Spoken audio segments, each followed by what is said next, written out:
प्रधानमंत्री आवास योजनेच्या संदर्भातला विषय देखील या ठिकाणी मांडण्यात आला आणि त्यामध्ये तरतूद कमी करण्यात आली असं सांगण्यात आलं। हे खरं नाही आहे।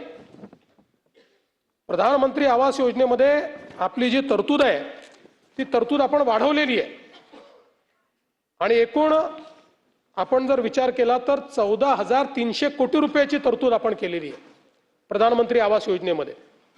आणि आता याच्यामध्ये विशेषतः प्रधानमंत्री आवास योजना ग्रामीण आपण बघा 2022 पर्यंत सर्वांना घरे अशा प्रकारची जी घोषणा होती ती घोषणा कशावर आधारित होती? ती होती 2011च्या 12च्या एससीसीसी सेन्ससवर।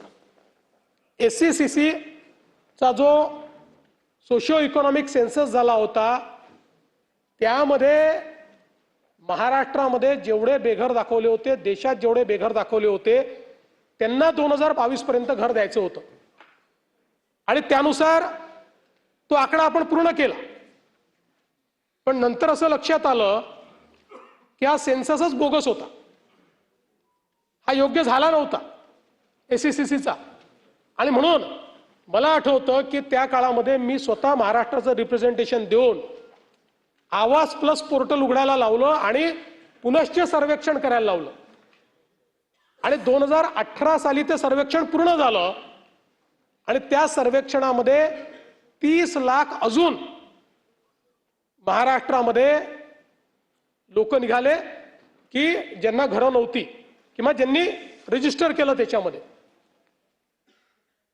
आणि मग केंद्र सरकारला आपण ही विनंती केली मागच्या वर्षी आणि मला सांगताना आनंद वाटतो एका वर्षात केंद्र सरकारने महाराष्ट्राला 30 लाख घरं मंजूर केली। आणि एवढंच नाही तर आम्ही सांगितलं की हा आकडा 19चा आहे, कदाचित याच्यात 4-5-10 लाख रुपये अजून वाचले असतील।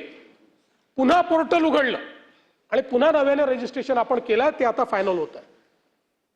त्यामुळे ग्रामीण भागामध्ये आणि ग्रामविकास विभागाचं मी अभिनंदन करेन, ग्रामविकास विभागाने 1 महिन्यात 30 लाखापैकी 27 लाख लोकांचं रजिस्ट्रेशन करून त्यांचं घरकुल मंजूर करून पहिला हप्ता त्यांच्या खात्यामध्ये नेला।